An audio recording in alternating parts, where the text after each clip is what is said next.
sobre as questões prisionais, né? Sistema penitenciário e questões prisionais. Eu vou ser muito breve, que já estamos atrasados, mas eu gostaria de ler um pequeno trecho do próprio Luiz e falar um pouco do nosso conhecimento, né? Da forma como nós nos relacionamos.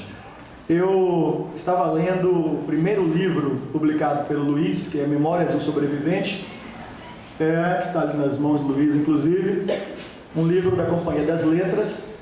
E nesse momento eu estava fazendo doutorado em São Paulo, na PUC de São Paulo, e a professora Maria de Lourdes Traço Teixeira, da Psicologia Social da PUC de São Paulo, me viu lendo o livro de Luiz e me falou que há pelo menos 10, 15 anos ela mantinha contatos com o Luiz e me contou um pouco da história dele, uma história inclusive que superava a narrativa do livro, né? Depois ele complementa em outros livros essa mesma história. E me passou o endereço de Luiz, no momento ainda preso na penitenciária do estado de São Paulo. E eu estava fazendo pesquisa com presos e ex-presos e fiquei instigado a conhecer a pessoa depois que eu recebi essa primeira carta, que eu não vou ler toda, só vou ler uma primeira parte, que recebi dele depois de ter enviado uma carta para ele. Nós nos correspondemos por quase 2 anos ou 3 anos, né? E hoje somos amigos, né, pessoais, e uma pessoa que tem uma produção muito grande. Mas a primeira carta dele dizia o seguinte, vinha uma epígrafe abrindo a carta que dizia o seguinte: tudo que é desordem, revolta e caos me interessa, e particularmente as atividades que parecem não ter sentido. Talvez sejam o caminho para a liberdade. A rebelião externa é o único modo de realizar a libertação. É uma citação que o Luiz faz do Jim Morrison. A citação já falava muito de quem era e de quem é esse sujeito que vocês vão ouvir aqui hoje.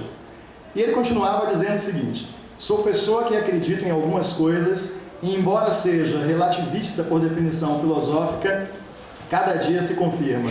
Agora mesmo, estou extremamente fértil exatamente no campo que você pesquisa. Ando louco para encontrar alguém como você, inclusive pedi a Lourdinha, que era a professora Lourdes Traço Teixeira, que me conhece há quase 20 anos, que me colocasse em relação com alguém como você. Coincidentemente, você cita literalmente uma colocação que venho atacando há mais de um ano: a cultura criminal. Você sequer imagina onde você mexeu. Tenho escrito, pensado e brigado pacas dentro desse tema. Tenho conclusões pessoais, vivência exaustiva dos fatos. São 29 anos preso, na época era 29, depois ficou muito mais, algum tempo mais, né? Mas pensando tudo e tentando compreender cada detalhe. Sou estudioso e pesquisador e tenho a pretensão de discutir criminologia e assuntos correlatos com conhecimento teórico e prático. Essa é só a primeira parte da carta, né? Então é esse estudioso e pesquisador do cárcere com essa vivência imensa que nós vamos ouvir agora. Eu vou chamar aqui à mesa o Luiz Alberto Mendes Júnior, né?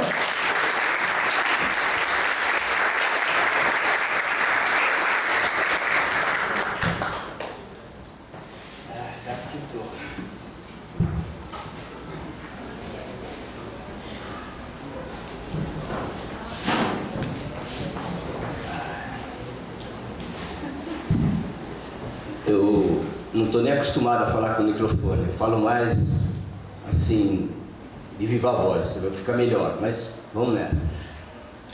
Meu nome é Luiz Alberto Mendes, tenho alguns livros publicados e cumpri 31 anos e 10 meses de cadeia, de prisão, no sistema fechado, em São Paulo, nas penitenciárias de São Paulo. Os motivos, toda a história, toda a trama disso, eu vou tentar, mais ou menos assim, de modo sucinto, passar para vocês. E vou começar com uma história que é emblemática do começo de toda essa história. Havia uma moça que estudava nesses colégios internos, isso nos anos 50, né? Então ela ficava o ano todo estudando no colégio e ao fim do ano ela vinha para a casa dela. Ela vinha ficar com as irmãs, com a família e tudo mais. Depois, no começo do ano, ela voltava para o colégio. Ela já tinha 22 anos e estava nessa. Era uma pessoa inocente, uma pessoa que não tinha vivência, tinha vivido a vida toda no colégio, né? E não conhecia nada. E quando ela vinha para casa, as irmãs dela, que eram mais velhas que ela, levavam ela em bailes, né? Hoje chama-se baile, naquele tempo era gafieira, nos anos 50. E num desses bailes ela vai conhecer um cara que dança muito bem. Aquele tempo, para se conquistar uma garota, tinha que se dançar muito bem, né? E o cara era professor de dança, e o cara era uma boa conversa, tinha aparência agradável e tal, e ela acabou se apaixonando por esse cara. E começou naquele tempo, quando alguém se apaixonava por alguém, começava a namorar, né? E namorava em casa, né? Às vistas dos pais, às vezes até na sala, assistindo televisão. Não, naquele tempo ainda não tinha televisão. E aí a família ia procurar saber quem era a pessoa, né? Quem era aquele cara que estava namorando com tá pretendendo, porque para namorar a pretensão era casar, né? Se namorava para casar, não se namorava por namorar, né? Como hoje, né? Para se conhecer, né? Então a família foi procurar saber quem era esse cara e descobriu que o cara era casado e tinha um filho. E estava mentindo para todo mundo, né? Inclusive para a moça. A família proibiu, naturalmente proibiu e tal, mas a moça, ela conversou com ele e o cara contou uma história para a moça, que a ex-mulher dele, a mulher dele não prestava, vagabunda, não sei o quê, um monte de mentiras e tal, e ela entrou na história. Aí ela saiu de casa, em um determinado momento, ela jogou as malas dela pela janela, desceu pela porta como quem vai na padaria, né, e deu linha na pipa, foi embora, né, com o cara, foi morar com o cara. Aí passado 2, 3 meses, né, a família descobre onde ela está, a mãe vai visitá-la e ela está grávida. Se aquela criança nascesse, vocês que estão estudando direito, né, devem lembrar da lei da bastardia, né? Então, um homem casado, ele não poderia registrar uma criança que ele tivesse fora do casamento, um filho que ele tivesse fora do casamento. A mulher teria que registrar no nome dela e pai ignorar. Era assim que funcionava o negócio da lei. E o cara que nascia, o ser que nascia, era o bastardo, né? Que hoje já não existe. Essa palavra, muitas pessoas nem quando sabem o que significa e nem conhecem mais. Inclusive já é mesmo para não existir, porque ela não tem mais uso, né? No Brasil, pelo menos, não tem mais uso. São leis que acabam com isso. Bom, e então a família, por conta disso, e por conta dessa bastardia, por conta que a família não acreditava naquela relação, né, que tinha continuidade, o cara casado, então ninguém acreditava, achava que passava o tempo, ele ia largar a mulher, a garota, e a garota voltaria para casa, né? Então a família, a mãe dela, deu dinheiro para tirar a criança. E ela foi e tirou a criança. Passado mais algum tempo, a mãe vai lá e tal, encontra ela grávida de novo, né? Aquele tempo não tinha camisinha, não tinha anticoncepcional, não tinha nada disso, né? Não tinha meios. Era tudo na base da pebelinha e tal, um monte de coisas que muito inseguras, né? E aí a mãe dá o dinheiro, ela tira a segunda vez. E aí ela fica grávida a terceira vez, a mãe dá o dinheiro, ela vê um armarinho de cozinha que ela estava namorando, um armarinho assim bonito, cheio de vidros, né, e brilhante. Ela compra, com aquele dinheiro ela compra o armário e espera o que ela receber, porque ela ressente a gravidez dela, para tirar. E aí o cara foi mandado embora do emprego e nasceu a criança, obrigatoriamente nasceu a criança, né? Essa criança sou eu. Começa assim minha vida, né? Começa assim a história. Eu não me recordo muito bem da minha primeira infância. Eu era um moleque, minha mãe dizia que eu era que eu era quase um santo. Aliás, pensava-se que eu era um débil mental, porque me colocava no canto, eu ficava ali no canto e não dava trabalho. Então meu pai falava que eu era débil mental. Mas aos 7 anos, quando eu fui para a escola de santo, de moleque que não dava trabalho, passei a ser o diabo. Aí a escola, a vida de relacionamento na escola complicou, porque eu não conseguia me relacionar com os outros meninos, eu era um moleque sozinho. E em casa, o problema, a situação começou a ficar cada vez pior. Meu pai era alcoólatra, meu pai bebia todo dia ele chegava com a cara cheia, e aí eu e minha mãe tinha que arrastar ele para a cama, e deitar ele e tirar a roupa dele, né? E aí deitar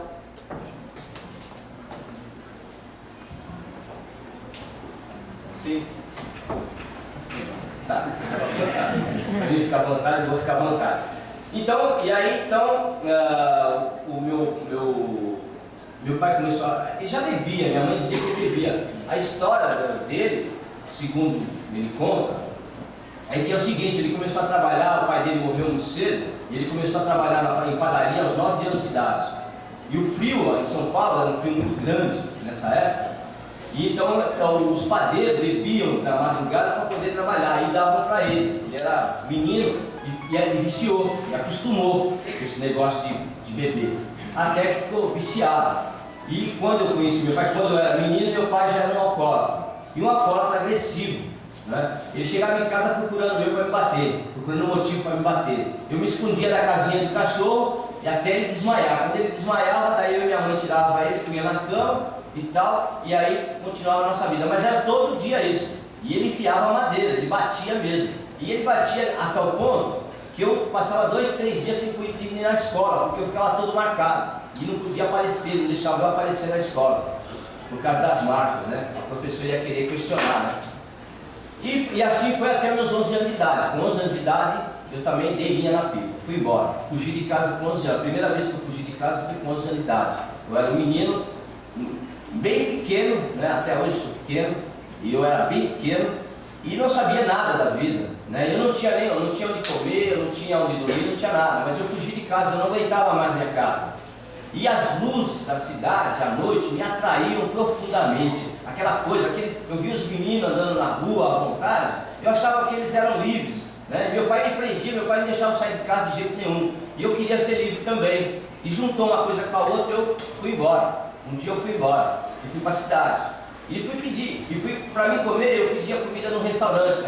Em São Paulo, a esse tempo, tinha muito restaurante para fora, não tinha quase crime, não tinha assalto, só tinha roubos e furtos, né? Então as mesas dos pessoal tudo para fora, assim, tudo à vontade, né? Então o povo comia. A gente ia lá, pedia, e as pessoas davam comida para a gente. E as pessoas a esse tempo se preocupavam com as crianças, né? A esse tempo, né? Até friso bem isso aí. A esse tempo se preocupavam, né? Tanto que quando eu pedia qualquer coisa, eles perguntavam: e aí, menino? E a sua mãe?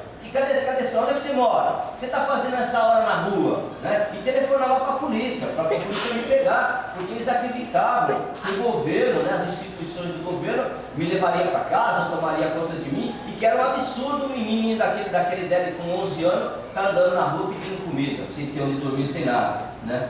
E tinha gente que fazia isso. E por conta disso fui preso, né? E eles me levaram presos. Os comissários me pegaram na rua, aí me levaram lá para o juizado, e juizado de menores, né? E aí no juizado de menores, aí começa uma outra história. Começa assim, era um local que eles colocavam a gente, um depósito, né? Na hora certa. Já estou engasgando. Obrigado. Então, era um depósito, quem tomava conta de nós eram os menores de idade. Não, eles já não eram menores, tinham 17, 18 anos, e eles eram crianças institucionalizadas, crianças que o juizado de menores tinha criado, que a família tinha abandonado. E eles que tomavam conta da gente, eles tinham 17, 18 anos, e o que eles queriam? Eles queriam comer a gente, eles queriam tomar tudo que a gente tinha, eles queriam bater na gente toda hora. Né? Eles não tinham a mínima consciência que nós éramos os irmãozinhos dele que estavam ali naquela situação.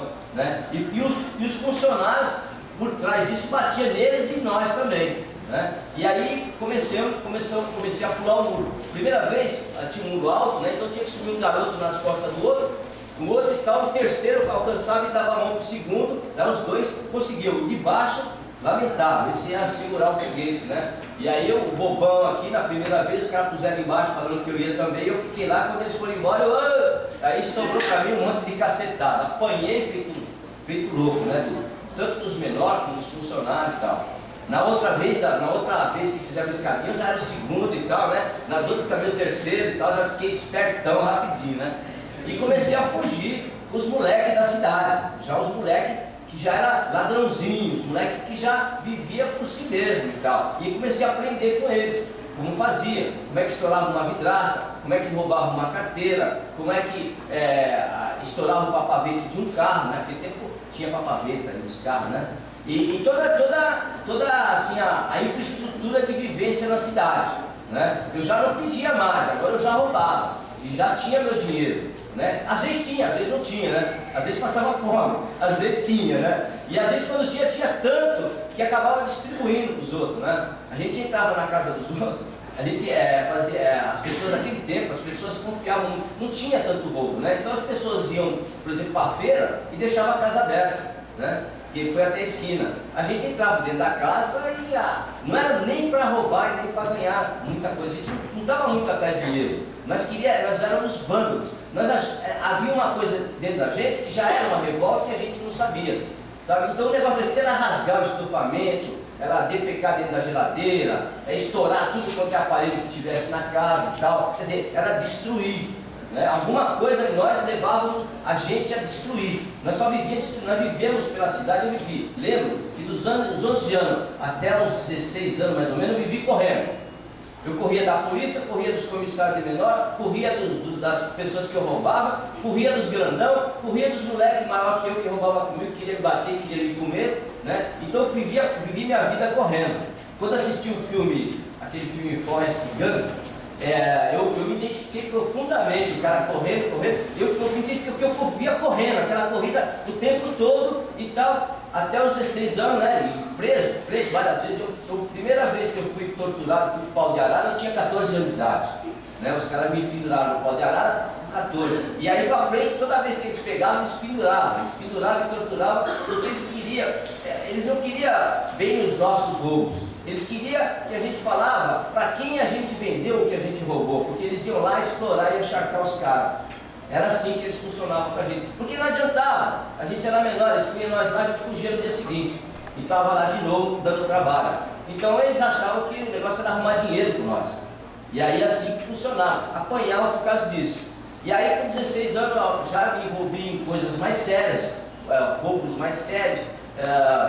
Me envolvi num roubo que foi milionário. Essa não está nem no livro, isso não quis contar. Mas uma história de um moleque que entrou dentro de uma mansão, um dos moleques que andava com a gente, ele entrou dentro de uma mansão que era de alemães, coisa de, nem sei como era direito, e a mansão tinha 3 andares, tinha até elevador e estava abandonada. E nós entramos para dentro da mansão e a mansão era nossa. Né? Nós saímos lá com 2 malas de dinheiro, até arrastando malas de dinheiro assim, e dinheiro estrangeiro, dólar, marca, dinheiro, tudo quanto é procedência. O cara que comprou de nós deu um maço assim de dinheiro para nós, aí ele viajou para a Espanha, o velho Simplício. Ele viajou para a Espanha, comprou 2 Mercedes e tal, né? E aí nessa daí eu fui preso também, fui preso em Boa Ventura, que foi o cara que fez, mas o responsável, eu também fui enrolado e fui preso e fiquei até os 18 anos de idade. Já envolvido em outros roubos também, eu já era um bichinho estranho, no mínimo, né? Aí o juizado de menores, quem tomava conta de nós era a PM. E eles controlavam, porque não tinha nem escola de primeiro ano, de primeiro grau, não tinha nada. Dali era só um depósito mesmo de preso, de moleque preso, um moleque que dava trabalho. E aí os PM dominavam a gente na borrachada, naquele cacete, eles tinham uns cacetetes curtinhos assim, ainda tem, curtinho assim, que era, aquilo doía, eles pegavam, botavam a gente na coluna assim, de mão na coluna, com as pernas para trás assim, com a bunda assim, aí eles batiam na bunda. Aquela borracha, nossa, queimava, meu. Quando batia em cima assim, passava dias sem poder sentar e tal. E às vezes quando a gente não aguentava era as queimas, para tudo quanto é lado. Quer dizer, eu vivi 2 anos assim, apanhando, brigando, tentando fugir, apanhando os outros moleques também, né? Apanhei pra caramba os outros moleques, porque eu era pequenininho, eles queriam me comer, né? Porque a molecada de 13, 14 anos, a efervescência sexual, junto ali, tudo junto ali, era um estupro quase todo dia, a situação era terrível, tinha que brigar muito, eu não sabia brigar direito, eu me dei mal pra caramba, sofri muito. E aí quando eu saí com 18 anos de idade, né? Eu já saí achando que alguém tinha que pagar por isso. Eu saí da cadeia já querendo as armas, eu queria ser bandido, eu queria assaltar, eu queria que as pessoas pagassem por tudo que eu passei. Então era isso que eu fazia. Virei bandido mesmo, eu entrei em quadrilhas e tal, e com armas na cinta, armas dentro da bolsa, trocando tiro com a polícia e tal, e dando tiro nos outros, e dando coronhada, e tomando tiro e correndo e tal, eu tenho 3 balas no corpo. E a correria, continua a correria, já uma correria perigosa, armada, até que nós matamos um policial. Um tiroteio, num assalto, matamos um policial. E aí a coisa pegou, né? E passou 2 dias, eles prenderam a gente e tal. E aí na prisão, no tiroteio, nós baleamos 2 policiais no tiroteio. E aí eu fui preso no momento dessa coisa. Aí, nessa situação, fugiu 2 companheiros. Aí eles queriam que a gente dava conta dos caras. Eles torturaram a gente 2 dias, nós ficamos 2 dias, eu e o Bala, o outro cara que entrou, nós ficamos 2 dias sendo torturados. E a gente não sabia onde os caras estavam. Nós não caguetamos, não demos os caras, porque nós não sabíamos onde os caras estavam, porque o lugar de encontro da gente é onde a polícia foi, né? E tal, e apanhamos, e ficamos 3 meses e meio na mão dos caras e eles torturando a gente. Passado um mês, aqueles polícias que nós baleamos estavam de volta à equipe e nós estávamos na mão deles. E aí eles podiam fazer o que queriam com a gente. Toda semana, sexta-feira, eles davam baixa na nossa ficha, quer dizer, eles libertavam a gente, né? E davam entrada de novo. Quer dizer, se morresse, nós só pôr no saco e jogar lá, que era o Esquadrão da Morte, né? O Esquadrão da Morte estava exterminando e tal. E aí, passamos por esse tempo e de repente, a situação ficou insuportável. O meu companheiro de processo, o Bala, matou o primeiro cara que dormiu no xadrez, o cara, um moleque lá, nem conhecia. O cara dormiu, ele afiou um osso de galinha, aquele osso, o fêmur da galinha, afiou, pôs na orelha do cara dormindo e com os sapatos sentou o pau. Aí o cara começou a espremer ele assim, não morreu, aí ele passou a corda e enforcou o cara, né? Ele e o Jogrilho. E aí foi atuado em flagrante e tal, de homicídio. E aí a polícia tinha que mandar nós para a cadeia de pressa, né? Porque já tinha um autuado em flagrante e tal, né? E fomos para a cadeia. Fomos tudo para a prisão já, com latrocínio, o Bala com esse homicídio, e nós tínhamos assinado cerca de 17 assaltos. Eu assinei cerca de 17 assaltos. Eles assinaram muito mais do que eu. E aí vai para a cadeia, condenado a nunca mais. Eu sabia já que já era. Minha carreira, eu tinha 19 anos e eu era o mais velho. Os outros tinham 18, os outros 3 que estavam comigo tinham 18 anos. A primeira condenação nossa foi do latrocínio, veio 30 anos para a cabeça de cada um. Assim, de cada, assim. 2 meses depois que nós estávamos na cadeia, já veio 30 anos. Então, já era, a gente já encerrou a carreira. Passou mais um tempo, eu matei mais um cara na cadeia. O cara quis me comer, eu matei ele. Arrumei mais um crime. E aí mais cadeia. Aí começou a vir os processos e eu sendo condenado, cheguei a 132 anos de prisão, condenado a 132. Já era, não saía mais. Né? E eu ainda era o cara, era o bandido, mesmo na cadeia, a cadeia é lugar de bandido, né? Então, dentro da cadeia ainda era metido a bandido. E por causa desse homicídio, eu fui tirar castigo, fui cumprir castigo na penitenciária do Estado. Eu fui condenado a 6 meses de cela forte e 6 meses na mão da psiquiatria, chamado regime de observação, né? Porque aquele tempo quem matava na cadeia eles achavam que era monstro e tal, então tinha que ver. E eu era um molequinho, quando eu cheguei na penitenciária eu era o menor preso, eu fiquei o menor preso da penitenciária durante 5 anos, depois que apareceu o Rubens Borba, que era menor que eu. Eu cresci dentro da cadeia, como eu cresci na rua, eu me desenvolvi na rua, então eu não me desenvolvi, meu corpo não, eu fui ter barba com 30 anos de idade, ter pelo no corpo com 30 anos de idade, né? E assim, eu fui crescer com 30 anos de idade, né? Até os 30 eu era um menininho. E aí tinha que resolver um monte de situação na cadeia, senão virava menina, virava um monte de outras coisas e tal, né? E eu tentei, mas foi quando eu fui cumprir esse castigo aí, é que a coisa começou a assumir uma outra dimensão. Então nós estamos na cela forte, condenado eu a 6 meses, se não podia fumar, não podia ler, não podia falar, não podia nada. Eles cataram com uma bituca de cigarro assim e me deram mais um mês. Eu discuti com o guarda mais um mês. Aí me cataram falando no telefone mais um mês. E assim foi. Quando eu percebi, eu tirei 1 ano de cela forte. Falei telefone, né? Aquele tempo não existia celular ainda, né? Então o cara o faxina passou assim e falou assim: ó, o fulano está te ligando aí no telefone. Eu estou numa cela nua, uma cela que só tem a privada ali, e a privada é ladeada por uma grossa camada de cimento, né? Para ninguém estourar a privada, e um colchãozinho assim, e mais nada. E aí o cara falou assim: ó, liga o telefone que o fulano quer falar com você. Aí telefone, meu, como telefone? Aí eu fiquei ali pensando, só pode ser a privada, só tem a privada, que é o único objeto, né? E eu fiquei olhando assim, acho que é um encanamento, tá? Vamos ver isso aqui, né? Aí comecei a ficar a canequinha, que eles davam uma canequinha, não tinha água também, né? Eles passavam 3 vezes ao dia, tomavam água, depois eles enchiam a canequinha pra gente tomar. Então com a canequinha que eu tomava água, eu tirei a água da privada, né? Tirei. Aí começou a aparecer um barulho, daí eu tirei rapidamente e tal, e já tinha vida ali dentro. Eu já estava um tempo isolado, né? Uma cela isolada, eu que vinha de... né? Meu negócio era gandar, era droga, sexo, velocidade, loucura. Eu não parava, eu era elétrico, eu sempre fui muito elétrico, até hoje eu sou assim. Como é que eu podia me aguentar dentro de uma cela sozinho, com 19 anos de idade? Né? E tinha que me aguentar. E aí aparece o telefone e entra gente, já vi gente, vozes, gente. Vocês não imaginam como é bom você escutar gente quando você não vê gente, né? Aí então, eu liguei, daí comecei a conversar com o cara. Ele morava na cela forte em frente à minha, no mesmo corredor. Ele estava na cela forte em frente. Ele, pelo encanamento da privada dele, do meu aqui, caía na mesma caixa de contenção. E aí a gente se conversava, mas só de noite, porque de dia a polícia ficava rondando a galeria, e se pegasse era mais 30 dias, né? Então de noite, 9h30, o sino batia, pam, pam, 9 vezes, né? Durante toda a noite.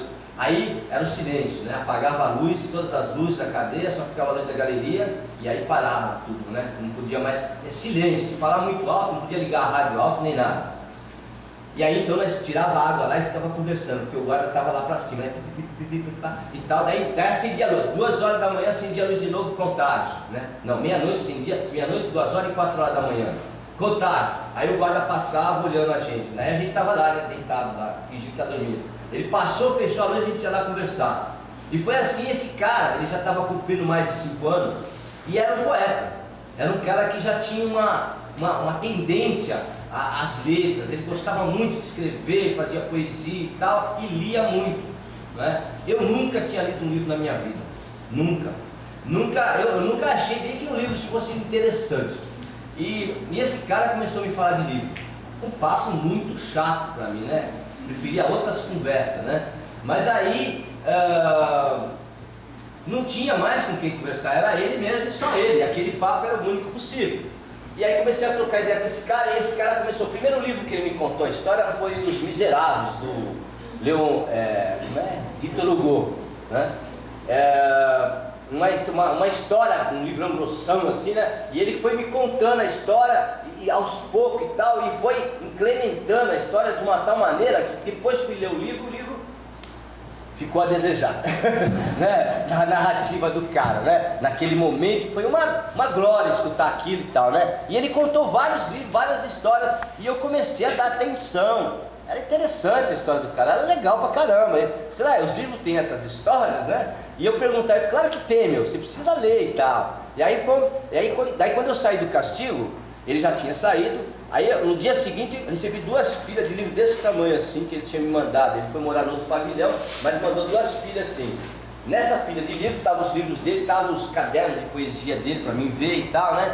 E estavam 2 coisas fundamentais: uma lista dos livros que ele achava os melhores da biblioteca da penitenciária, e a outra coisa era um rascunho de uma carta para minha mãe.